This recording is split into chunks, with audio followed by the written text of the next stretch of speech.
अनंत करुणा निधान परात्पर अखिलेश्वर परम मंगल धाम भगवान श्री शिव परमात्मा की प्रतिबिंब स्वरूप श्री शिव महापुराणाचं आपण या ठिकाणी चिंतन करत आहोत। अखंड अव्याहत प्रवाहित असणारी आपली ही कथागंगा कथा भागीरथी, त्याच्यामध्ये आपण अवभूत होत आहोत, आपण त्याच्यामध्ये स्नान करत आहोत आणि आपण आपल्या जीवनाला या कथा सरितेच्या माध्यमातून मंगलता पवित्रता ही संपादन करून देत आहोत। अत्यंत अपवित्र असणारा हा देह तरीही अत्यंत महत्वाचा भगवंताच्या असीम कृपा प्रसादाने तुम्हाला मला प्राप्त झाला आणि या नरदेहामध्ये आल्याच्या नंतर भगवंताच्याच कृपेने तुम्हा आम्हाला कथा श्रवणाला येण्याची बुद्धी भगवान परमात्म्याने प्राप्त करून दिली। बुद्धी ही निर्माण होणं हे आपल्या हातामध्ये नाही, पाय आपले आहेत, मात्र त्या पायांना चालना देणारा भगवान परमात्मा आहे। हात आपले आहेत पण त्या हातांना टाळी वाजवायला लावणारा भगवान परमात्मा आहे। तोंड आपला आहे पण त्या तोंडाला बोलायला लावणारा भगवान परमात्मा आहे। शरीर आहे, शरीराला साजेशी इंद्रिय आहेत पण त्या इंद्रियांना चालना देणारा भगवंत आहे। चाले हे शरीर कोणाची असते आणि कोण बोलविते हरिविन, भगवंताशिवाय कोण बोलवणार आहे? भगवंताशिवाय कोण चालवणार आहे? चालवणारा तो आहे, बोलवणारा तो आहे। साळुंकी मंजुळ बोलत असे वाणी उच्चारिता धनी वेगळाची। तो भगवान परमात्मा मुखातून आपल्याला बोलवतो म्हणून आपण बोलतो, भगवंत चालवतो म्हणून आपण चालतो। योत प्रविश्य मम वाचमिमां प्रसुप्तां, भगवान परमात्मा अंतःकरणामध्ये प्रवेश करतायत आणि प्रवेश करून भगवंत काय करतायत? मम वाचमिमां प्रसुप्तां, आपल्या वाचेला चालना भगवंत देत आहेत। अन्यांश्च हस्त चरण श्रवणत्व गादिन प्राणान्नमो भगवते पुरुषाय तुभ्यं, प्राणांना हातापायांना चालना देणारा ते भगवत तत्व आहे। म्हणून भगवंताच्या असीम अशा अनुकंपेतून आपण सर्वजण या ठिकाणी एकत्रित आलेलो आहोत भगवंताची कथा श्रवण करण्याकरता। अत्यंत प्रगल्भ असं भगवान परमात्म्याचं चरित्र आहे, अमोघ असं भगवंताचं चरित्र आहे, ज्याला शास्त्रामध्ये अनिर्वचनीय म्हणतायत ते भगवत तत्व। या ठिकाणी आपण त्या भगवत तत्वाचं चिंतन करत असताना विषय पाहिला, या शिवपुराण कथेचं श्रवण काय करावं याचं चिंतन सांगत असताना एक इतिहास सांगितला गेला। त्या इतिहासाच्या माध्यमातून देवराज ब्राह्मणाची आपण या ठिकाणी कथा पाहिली। आयुष्यभर पाप केलेलं आहे पण अंतकाळाच्या वेळेला भगवान शिव परमात्म्याच्या कथेचं श्रवण केलं आणि त्याची फलश्रुती त्याला काय प्राप्त झाली आपण पाहिलं। शिवलोक मवाप्नोति, भगवान शंकराच्या लोकाची शिवलोकाची प्राप्ती झाली। पुराणांमध्ये कथा ऐकत असताना आपण बऱ्याच वेळेला कथा ऐकलेल्या आहेत। वाल्या कोळे असेल, आजामेळा असेल, बऱ्याचशा कथा ऐकलेल्या आहेत। या लोकांनी जेवढी पाप केली ना महाराज, त्याच्या अंशभरही पाप आपण आपल्या पूर्ण जीवनामध्ये करू शकत नाही। त्यांनी एका दिवसामध्ये जेवढं पाप केलं असेल आपण अख्ख्या जीवनामध्ये तेवढं पाप करू शकत नाही।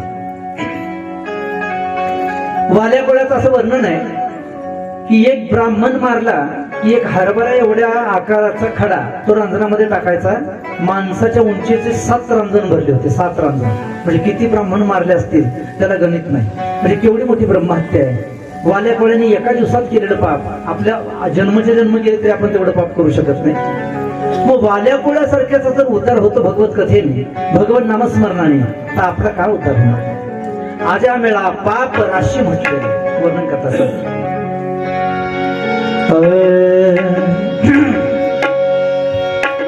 नाम तुझे रे, नाम तुझे रे, नाम तुझे रे नारायणा,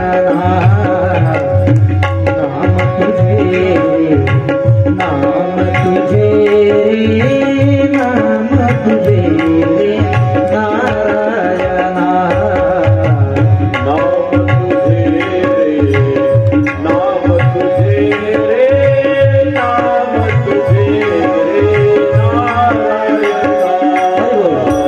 नाम तुझे रे, नाम तुझे रे, नाम तुझे रे नारायणा।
वैकुंठाची नामे गेला वैकुंठाची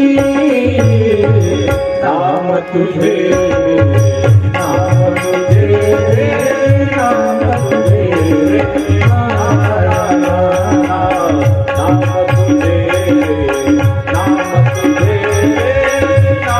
तुझे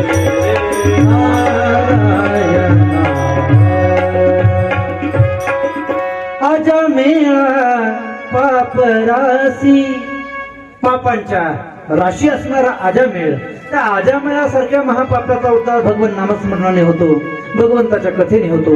तर तुम्ही आम्ही तर तेवढं पाप केलं नाही, म्हणून आपल्या सर्वांचा उद्धार हा भगवान परमात्म्याच्या कथेने निश्चित होणार आहे. याच्याकरता हा इतिहास आपण पाहिला. त्याच्यानंतर आणखीन एक इतिहास या संदर्भामध्ये सांगितला जातो.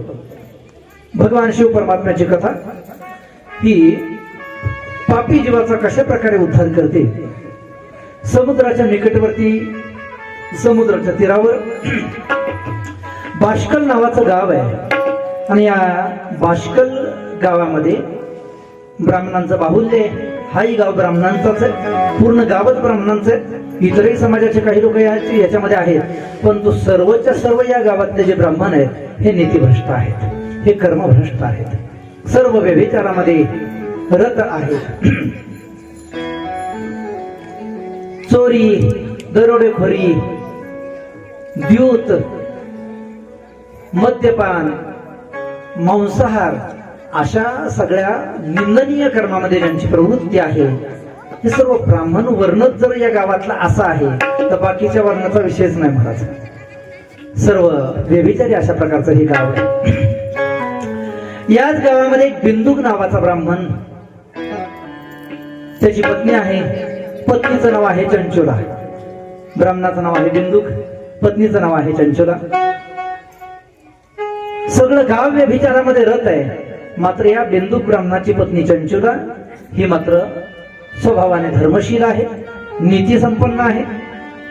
बऱ्याच वर्षापर्यंत अशा प्रकारे संसार चालू असताना सगळं गावच जर व्यभिचारी महाराज, तर वातावरणाचा माणसावर परिणाम होत असतो. एखाद्या गावाची ख्यातीच असते महाराज. एखादं गाव हे गावच भांडखोर असतं, पूर्ण गावच असतं असं आपण पाहतो. एखाद्या वेळेला एखादं गाव शांत असतं वृत्तीने, सगळेच गावातले लोक शांत असतात. लोक म्हणतातही त्या गावाच्या नादी लागू नये असं म्हणतात लोक. म्हणजे एक समष्टी व्यवहार गावाचा ठरलेला असतो. तसा या बाष्कल नावाच्या गावाचा समष्टी व्यवहार ठरलेला आहे.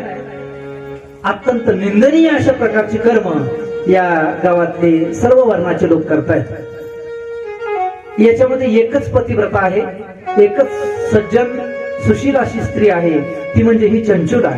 परंतु कालांतराने मात्र तिच्यावरही त्या गावाचा परिणाम झाला आणि हिचाही आचरणामध्ये, वागण्यामध्ये फरक पडलेला आहे, बदल झालेला आहे.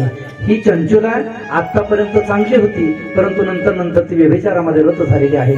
व्यभिचार करत असताना एक वेळेला तिच्या पतीनं त्या बिंदुक नावाच्या ब्राह्मणाने तिला रंगे हात पकडलं महाराज. एका पुरुषाच्या सोबत पकडल्याबरोबर घराकडे आणले तिला आणि मारहाण करायला सुरुवात करणार. तेवढ्यामध्ये त्या चंचुलेनं तिला त्या बिंदुकाला सांगितलं, म्हणे मालक थांबा, म्हणे मला मारू नका. मला माहितीये तुम्ही काय धुतल्या तांदळासारखे नाहीये, तुम्ही व्यभिचारी आहात आणि जवळजवळ आपला सगळं गावच व्यभिचारी आहे.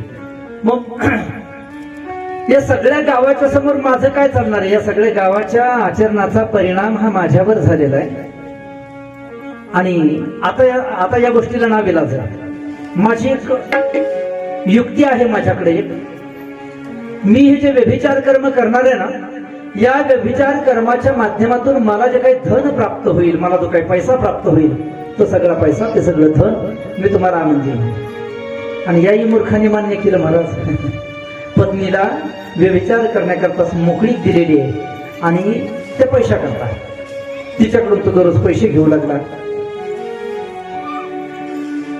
आतापर्यंत चांगलं चाललेलं आयुष्य, परंतु आता व्यभिचाराने पतन व्हायला लागलेलं आहे. अशा प्रकारे ते पतन होत असताना कालांतराने हा बिंदुक नावाचा जो ब्राह्मण आहे, त्याला अकाल मृत्यू प्राप्त झाला. यमदूत आलेले आहेत. त्या बिंदुगाला त्यांनी नरकामध्ये नेलं महाराज. नरकामध्ये नेल्याच्या नंतर त्याला वेगवेगळ्या प्रकारच्या शिक्षा तिथं त्याने भोगल्या आणि वेगवेगळ्या प्रकारच्या शिक्षा भोगल्याच्या नंतर पुन्हा ज्या वेळेला त्याला जन्म प्राप्त करून द्यायचा आहे त्यावेळेला त्याला पिशाच्य योनी प्राप्त झाली आणि तो विंध्य पर्वतावर पिशाच्य रूपाने राहू लागला. पिशाच्य होणं काही सोपं नाही. पिशाच्य ऐकायला सोपं वाटत असेल आपल्याला, पण पिशाच्य योनी ही महाभयंकर अशा प्रकारची योनी आहे की ज्या योनीमध्ये शरीर तर आहे पण शरीर वायुरूप आहे महाराज. वायुरूप शरीर असतं त्याच्यामुळे अन्न भक्षण करता येत नाही. भूक तर लागलेली आहे पण खाता येत नाही. तहान तर लागलेली आहे पण पाणी पिता येत नाही. मग हे पिशाच्य काय करतात? खायचं असेल प्यायचं असेल तर मग त्यांना दुसऱ्याच्या शरीरामध्ये प्रवेश करावा लागतो. मग आपल्याकडे म्हणतात ना झपाटले याला होतं असं म्हणतात ना आपल्याकडे, ते पिशाच्य असतं महाराज. ते पिशाच्याला दुसऱ्याच्या शरीरामध्ये प्रवेश करून मग ते अन्न घ्यावं लागतं, दुसऱ्याच्या शरीरात प्रवेश करून पाणी घ्यावं लागतं. पण तिथेही त्याला तो त्रास भोगावा लागत असतो. ते पिशाच्याला भयंकर सतत शरीराचा त्याचा दाह होत असतो. म्हणून पिशाच्य हे शक्यतो नदीच्या तलाव एखाद्या तलावाच्या किनाऱ्यावर विहिरीच्या किनाऱ्यावरच असतात. पाण्यावरून येणारा जो थंड वारा आहे त्या वाऱ्यानेच त्यांच्या शरीराचा दाह थोडाफार का होईना शांत होत असतो. म्हणून हे पाण्याच्या कडेला होतात. आहेत महाराज पिशाच्य, नाही असं नाही. गोस्वामी तुलसीदासजी हनुमान चालिसेमध्ये वर्णन करतात, भूत पिशाच निकट नहीं आवे, महावीर जब नाम सुनावे.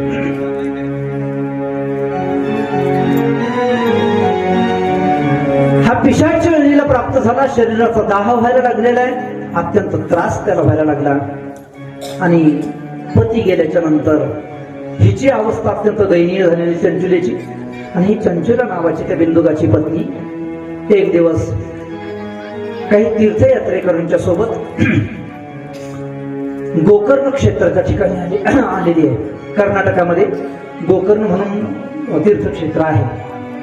त्या गोकर्णाच्या ठिकाणी दर्शनाकरता आलेली आहे. तिथं आल्याच्या नंतर तिथं शिवकथा चालू होती. नदीवरून स्नान करून ती ज्या ठिकाणी आश्रमामध्ये मुक्काम दिलेला आहे त्या मुक्कामाच्या ठिकाणी निघाली महाराज. नदीवरून निघाली आणि शिवकथेचे काही शब्द तिच्या कानावर पडलेले आहेत. नेमका त्या दिवशी त्या कथाकाराचा विषय हाच चाललेला होता की व्यभिचार करणाऱ्या पुरुषाला नरकामध्ये कोणती गती प्राप्त होते. आणि तिने ते ऐकले महाराज शब्द. ऐकल्याच्या नंतर तिला भीती वाटलेली आहे. शरीर थरथर थरथर कापू लागलेले भीतीने भयाने. कथा संपन्न झाल्यानंतर तिथे महाराजाच्या जवळ गेलेली आहे आणि महाराजांना तिने विचारलं, म्हणजे महाराज आता तुम्ही जे कथेमध्ये सांगितलं ते सगळं खरं आहे का? त्याने सांगितलं म्हणे हो हे खरं आहे. आम्ही जे सांगतो ते ग्रंथामधलं सांगत असतो. ग्रंथ जे सांगतात ते खोटं कधी नसतं. हे सगळं खरं आहे. नरकामध्ये पापी जीवाला फार मोठ्या यातना भोगाव्या लागत असतात. तिने खरी खरी परिस्थिती सांगितली. म्हणजे महाराज माझ्या आयुष्यामध्ये मी आजपर्यंत कधी चांगलं कर्म केलं नाही. माझ्याकडून सगळी वाईट कर्म घडलेली आहेत, सगळे पाप कर्म घडलेले आहेत. महाराज मला एक तुमच्या रूपाने आशेचा किरण प्राप्त झालेला आहे. तुम्हीच काहीतरी करू शकता. कृपा करा माझ्यावर आणि माझा उद्धार करण्याकरता काही उपाय असेल तर करा. त्या कथा वक्त्याने तिच्याकरता पुन्हा एकदा शिव महापुराण कथेचं आयोजन केलं आणि ते शिव महापुराण कथेचं श्रवण केल्याच्या नंतर ज्यावेळेला त्याचा देहपात झाला, ज्यावेळेला त्याचं शरीर पडलेलं आहे, शरीर पूर्ण झालं, त्यावेळेला शिवलोकातून दूत आलेले आहेत. भगवान शिवाचे पार्षद आलेले आहेत आणि त्या पार्षदांनी तिला शिवलोकाला घेऊन गेले. पण तिथं गेल्याच्या नंतर सर्वसामान्य माणसासारखा तिचा व्यवहार नाही. माता पार्वतीची ती दासी बनलेली आहे. माता पार्वतीची सेविका बनलेली आहे आणि माता पार्वतीच्या सेवेमध्ये तिचं दिनमान चाललेलं असताना एक दिवस पार्वती मातेला एकांतामध्ये बघून आणि पार्वती मातेच्या चेहऱ्यावर प्रसन्नता बघून तिने पार्वती मातेला विनंती केली. म्हणे माते मैया माझा पती बिंदुक हाही माझ्यासारखाच पापी अधर्मी दुराचारी होता. त्याचाही नाश झालेला आहे आणि मला माहिती आहे त्याला सद्गती प्राप्त झालेली नाही. कृपा करा त्यांचा एकदा शोध घ्या आणि माझी इच्छा आहे की माझा जसा उद्धार झाला तसा त्यांचाही उद्धार व्हावा, त्या बिंदुकाचाही उद्धार व्हावा. ताबडतोब महाराज तुंबरू नावाच्या ऋषीला बोलवण्यात आलेला आहे. ते तुंबरू ऋषी आलेले आहेत आणि शोध घेतला गेला. हा बिंदुक विंध्य नावाच्या पर्वतावर पिशाच्य योनीमध्ये आहे ही गोष्ट कळाल्याबरोबर तुंबर ऋषी त्या ठिकाणी गेलेले आहेत. त्यांच्या हातामध्ये विणा आहे, चिपळ्या आहेत आणि भगवान परमात्म्याचं भजन करत करत त्या ठिकाणी ते विंध्य पर्वतावर गेलेत. तिथं गेल्यानंतर गायनाच्या माध्यमातून त्यांनी भगवान शंकराची कथा, भगवान शिवाची कथा त्या बिंदुगाला ऐकवली. महाराज, पिशाच्य योनीमध्ये असणाऱ्या बिंदुगाच्या कानावर जसे शिवकथेचे शब्द पडले त्याचं शरीर हळूहळू हळूहळू शुद्ध व्हायला लागलं आणि भगवान शिव परमात्म्याच्या कथेने पूर्ण शरीराची शुद्धी झाली. पिशाच्य योनीतून त्याची मुक्तता झाली आणि दिव्य अशी सद्गती या बिंदुगाला प्राप्त झाली. याच्याकरता शिवकथा ऐकली पाहिजे. महाराज, आपलंही शरीर अत्यंत अपवित्र अशा प्रकारचं शरीर आहे. किंबहुना या मृत्यू लोकामध्ये माणसाच्या शरीरासारखं अपवित्र शरीरच नाही. महाराज, तुकोबरा सांगतात, मी बोलत नाही, तुकाराम महाराज म्हणतात, नाही अपवित्र शरीरा ऐसे. निषेध मुखाची भाषा आहे तुकाराम महाराजांची, की या शरीरासारखं किंवा शरीरापेक्षा अपवित्र या जगामध्ये दुसरी कोणतीच गोष्ट नाही. महाराज, मनुष्य शरीर अत्यंत अपवित्र, अत्यंत घाणेरडं अशा प्रकारचं शरीर म्हणजे मनुष्य शरीर. रस्त्याने जात असताना एखादं जनावर, एखादं कुत्र म्हणा, एखादी गाय म्हणा, एखादं म्हैस म्हणा, बैल म्हणा, रस्त्याच्या कडेला जर मरून पडलेलं असलं ना, तर त्या रस्त्याने जात असताना आपण काय करतो, नाकाला रुमाल लावतो ना, कारण त्याचा अत्यंत दुर्गंध सुटलेला असतो. त्या प्राण्याचा, त्या जनावराचा आपण नाकाला काहीतरी लावतो, नाक झाकून घेतो आपण, आपल्याला तो दुर्गंध सहन होत नाही. म्हणून पण आळंदीमध्ये राहत असताना आम्हाला काही गोष्टींचा अनुभव आहे. त्या आळंदीमध्ये ज्या ठिकाणी बारी लागते ना, तिथं ते भिकारी बसलेले असतात. आपण बघितलं असेल बऱ्याच वेळेला आळंदीमध्ये गेल्याच्या नंतर भिकारी बसलेले असतात. हे बेवारस लोक असतात, बेवारस. एखाद्या भिक्षुकाचा जर त्या ठिकाणी देह पडला, महाराज, देह पडल्याच्या नंतर बेवारस असणारा तो देह कोण उचलणार आहे? मग ते म्युन्सिपाल्टीवाले लोक त्यावेळेला येतात. कधी? ज्या वेळेला त्या शरीराचा दुर्गंध सुटायला सुरुवात होते त्यावेळेला. मग तो दुर्गंध किती भयंकर असतो ना, त्याचा अनुभव आम्हाला आहे.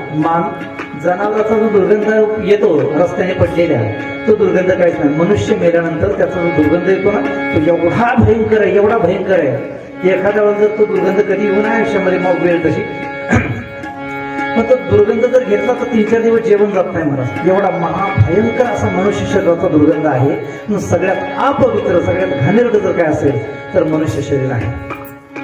पवित्र होण्याकरता दुसरं काहीच नाहीये शरीराला. वरून किती पावडर लावा, वरून किती साबणाने आंघोळ करा, वरून किती चांगले चांगले इम्पॉर्टंट फॉरेनचे सेंट मारा, पण तो वास, तो सुगंध आहे, तो सगळा तात्पुरता आहे. महाराज, आतून शरीर हे अत्यंत दुर्गंध. शरीर दुःखाचे कोठार, शरीर रोगाचे भंडार. आणि वर्णन करतात, शरीर दुर्गंधीची थार नाही अपवित्र शरीर आहे. शरीर दुर्गंधीचं थार आहे आणि म्हणून अत्यंत अपवित्र अशा प्रकारचा हा देह आहे. देहाला पावित्र्य संपादन करून घेण्याकरता दुसरा कोणताही उपाय नाही, कोणताही साधन नाही, कोणतंही अत्तर नाही. देह अंतर्बाह्य जर पवित्र करायचा असेल तर त्याच्याकरता एक तर भगवंताची कथा आहे अथवा भगवंताचं नामस्मरण आहे.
काही कोणतंही साधन नाही, कोणताही साबण नाही, कोणतंही तेल नाही, कोणतंही अत्तर नाही, शरीराला पवित्र करण्याच्या करता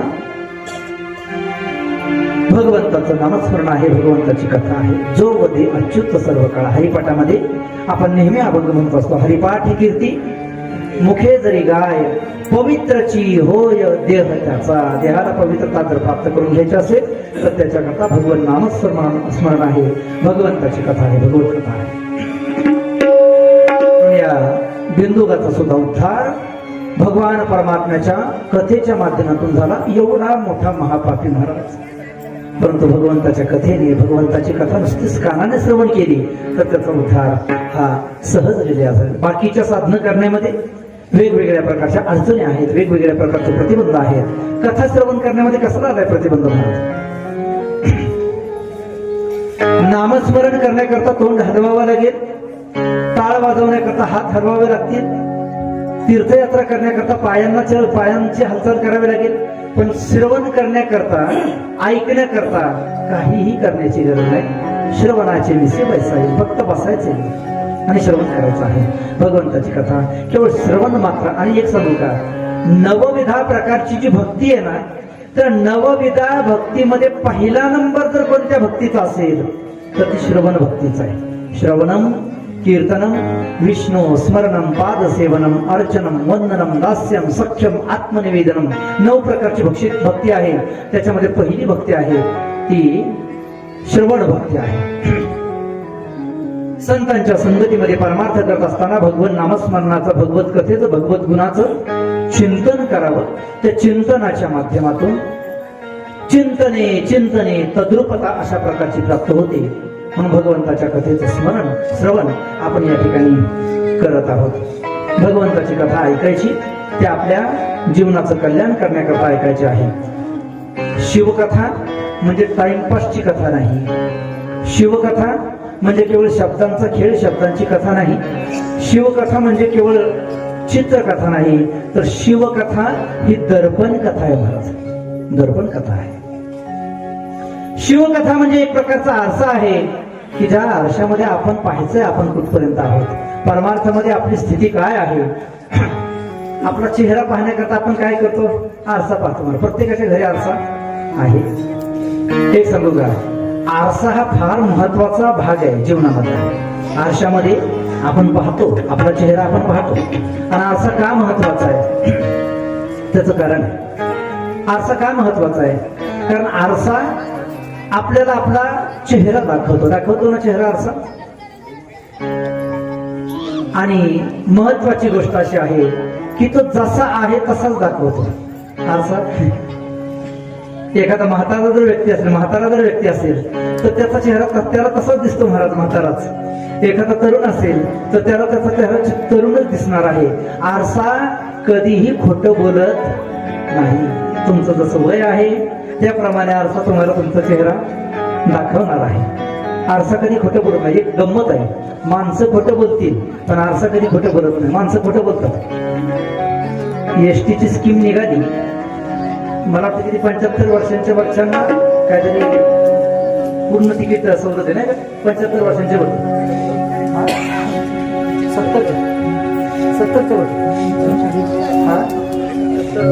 70च्या वरती 70 वर्षांच्या वरती एसटीनं फ्री एसटी केली की बऱ्याच जणांनी आपल्या आधार कार्डवरची वय बदलून वाढवून घेतली महाराज. म्हणजे माणसं खोटं बोलतात पण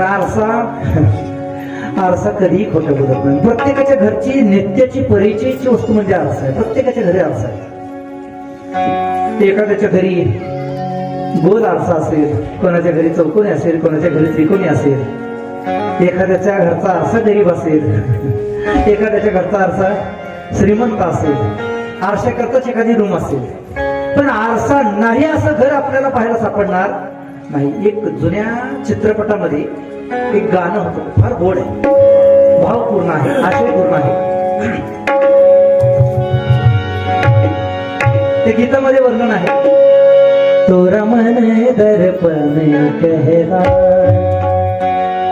भले बुरे सारे कर्मों को, भले बुरे सारे कर्मों को देखे और दिखाए, तोरा मन दर्पण कहलाए, ओ तोरा मन दर्पण कहलाए.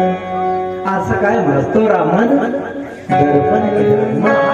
मन हा एक प्रकारचा आरसा आहे. आपल्याकडे एक पद असं आहे, त्याच्यामध्ये वर्णन करतात आरसा कसा आहे पहा.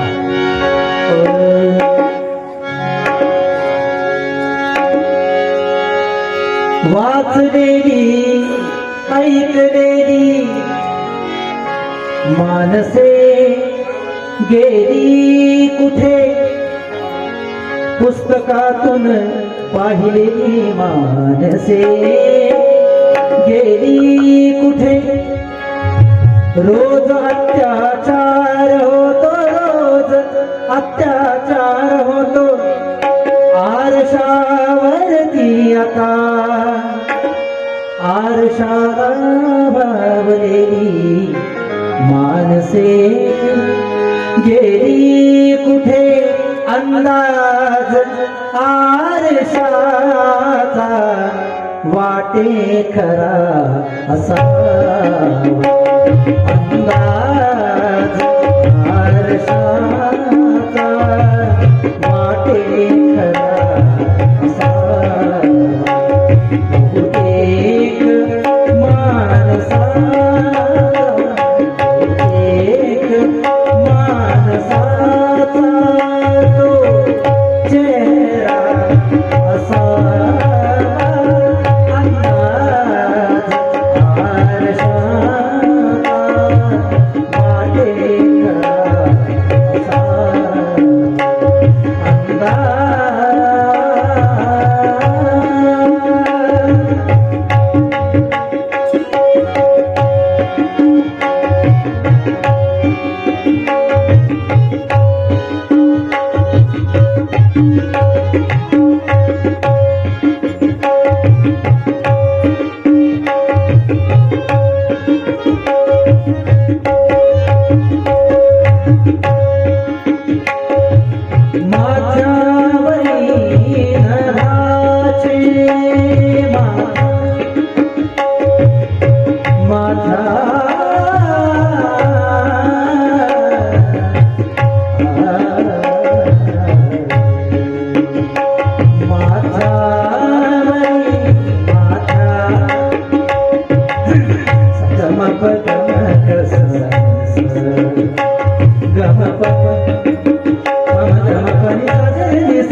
सदा ही राही